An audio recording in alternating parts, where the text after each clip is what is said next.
So today we are working on grade 3, module 2, lesson 1. It says, I can explore time as a continuous measurement using a stopwatch. Remember that you should be practicing skip counting every day by 2, 3s, 4s, 5s. That will help a lot with your multiplication. And one way we can practice skip counting is skip counting by 5s, and you can practice counting around the clock. So if you start here at the 12, you are at 0, and you move forward, and the 1 would be 5, 10, 15, 20, 25, 30, 35, 40, 45, 50, 55, and 60. These each stand for 5 minutes each. So let's practice together. You say it with me as I say it. We start at 0, and then 5, 10, 15, 20, 25, 30, 35, 40, 45, 50, 55, 60. Okay, so let's take a look at this clock. And the question is, what time does the clock show below? So the big hand, the longer hand, tells the minutes. So when you're counting by 5s, that's what you're using. The shorter hand tells the hours. So in this case, the hour hand is pointing like here, between the 11 and 12. So it always kind of falls back to this number here. And so it is 11. And then, so the hour would be 11, and that number comes first. So I placed the 11 down here first. And then we put what's called a colon between the hour, that's what hour it is, and then the minutes. The next two numbers are going to be your minutes. So in this case, this is 0, 5, 10. This is 10 minutes past 11. Okay, so then we would write 10 after the 11 and the colon. So when it's written correctly, it will look like this. And you'll say it like 11:10. This thing's called a colon. It's two little dots, and it separates the hours from the minutes. So let me just point out again, the shorter hand comes first, and that tells the hour. And at this time, it would be 11. Okay, it looks like it's kind of past the 11, but it falls back to the 11. Okay, and then the longer hand would be the minutes. You count by 5s, 5, 10. So 11:10. Let's take a look at this clock. This clock says, what time does the clock show? For this one, your shorthand and your longhand fall on the same number, which is a 6. So let's start with the hour, and the hour is 6. So I'm going to put a 6 in first, followed by that colon. Okay, so I filled in the 6 with the colon. Let's take a look at the next part. We need to figure out the longhand, and we're going to skip count by 5 for that. So you can skip count with me, starting at 0. We're going to stop when we get to the long hand. So 5, 10, 15, 20, 25, 30. So the time is 6:30. And so I would put 30 after the colon. Okay, so we have 6:30. Remember, the shorthand tells the hour, and that's the regular number. It'll be a 1 through 12, and it comes first. And the longer hand tells the minutes, and it comes after this colon. All right, for this next section, it says count by 5 minutes to 1 hour. So it's super important that you know how to skip count by 5 here. We're starting at 0. This would be the o'clock. A lot of times people will say, 1 o'clock or 2 o'clock. This would be if the long hand was on the 12, they would say o'clock. So it's 0.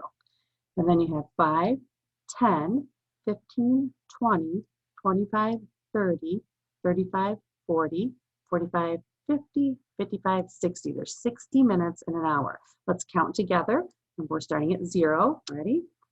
5, 10, 15, 20, 25, 30, 35, 40, 45, 50, 55, 60. 60 minutes within 1 hour. All right, count by 5s to 1 hour, but say half hour instead of 30.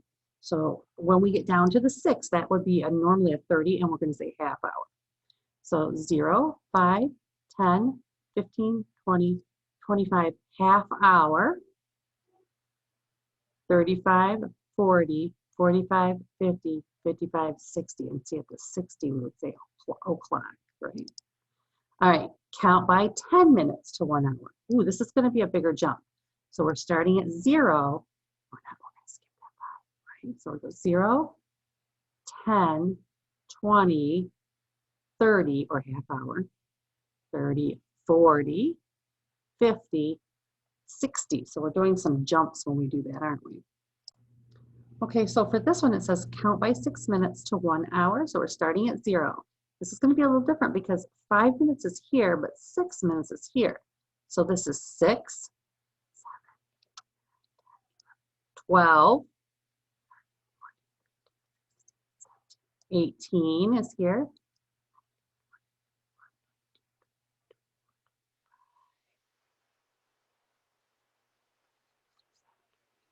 30, 36, 42, 48 is here.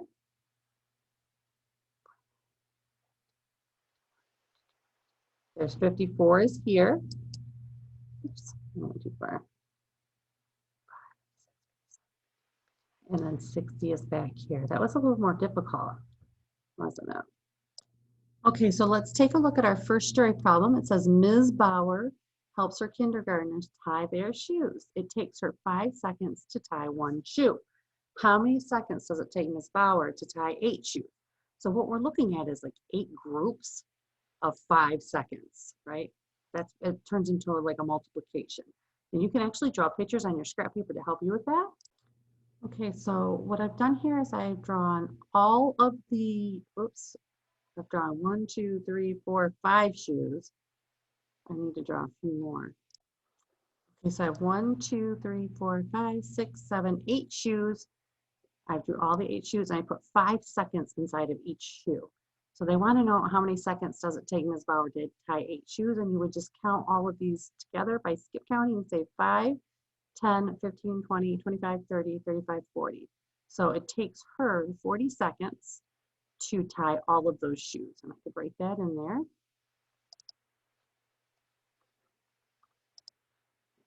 I would say, well, it takes her 40 seconds.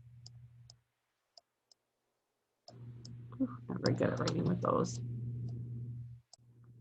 Okay, so for the next thing it says, it takes Mrs. Bowers 5 seconds to tie 1 shoe. Does it take very long to tie a shoe? Let's see how long a second is on the stopwatch. And let's see how long 5 seconds is. Let's see how long 40 seconds lasts. So we're going to time each one and we're going to see. And it says that's the amount of time it takes Ms. Bauer to tie 8 shoes. Let's see if she's fast or not. We'll use this stopwatch. Okay, so let's try this out. Remember, we're looking for 5 seconds and 40 seconds. And we'll see if it takes on 5 seconds for 1 shoe, 40 seconds for all 8.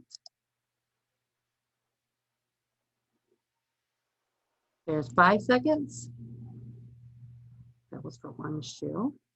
Now we're waiting for this number to get to 40 seconds.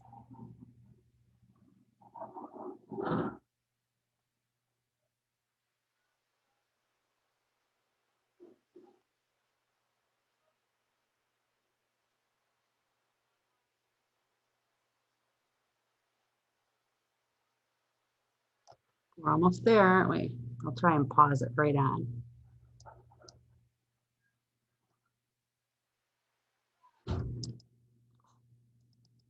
There we are, 40 seconds. That just didn't seem very long to me to tie 8 shoes. I guess she's pretty quick at tying shoes, maybe. You could try that and use a timer and see if you could tie 8 shoes in 40 seconds. So seconds are a unit of time. They're smaller than minutes. So we use them to measure very, very short amounts of time. What other things might we measure using seconds? Why don't you just pause the video and see if you can think of some things you might use to measure in seconds. So some of the things that you could measure in seconds might be how long it takes you to dribble a ball before you fumble it out, or how long it takes you to throw a ball to a friend, or how long it takes you to say your ABCs, or how long it takes you to write your name 3 times. These are just different kinds of things that that you can measure in seconds. Anything that takes a small amount of time, you can measure using seconds. It's less than a minute, so anything less than a minute, really. Some other examples of things that we've done in the classroom before was Measuring how long it takes you to walk from the carpet to your seat, or from your seat to your spot on the carpet. And you can measure that in seconds because it takes less than a minute generally. And there are stopwatches online that you could practice, measuring time or measuring how long in seconds it takes you to do something also. And that might be kind of fun to do. It says the tool we use to measure seconds is called a stopwatch. We can start and stop it to measure how much time passes by. When we stop the stopwatch, did we just stop time or we did just stop measuring? So when you press stop on a stopwatch, time doesn't really stop. You're just stopping measuring that amount of time that you're working on. So here are a few things that you can do with a friend or a partner at home, a family member, or just kind of by yourself. You can have partner 1 measure and write how long it takes partner 2 to draw a 2x5 array on a whiteboard. Partner 2 can measure and write how long it takes partner 1 to draw a 6x10 array on a whiteboard. Partner 1 can measure and write how long it takes partner 2 to skip count 5 up to 60. And partner 2 can measure and write how long it takes partner 2, just partner 1, partner 2 to skip count by 2s to 40. So there's some different things that you can practice measuring by using time. Time is a measurement. So I will try and put this stopwatch in with this assignment so you can measure some things that you do as well using seconds. The next thing to talk about is that minutes are longer than seconds. It says, let's find out what the length of a minute feels like. So I want you to sit quietly while we measure a minute. Let me go back to our measurement here. I'll clear this out. Now a minute is 60 seconds, right? And then 60 minutes is 1 hour. So we're going to measure 60 seconds, which is 1 minute. Are you ready? Here we go.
Okay, so there's 1 minute. It felt a lot longer than the seconds that we measured with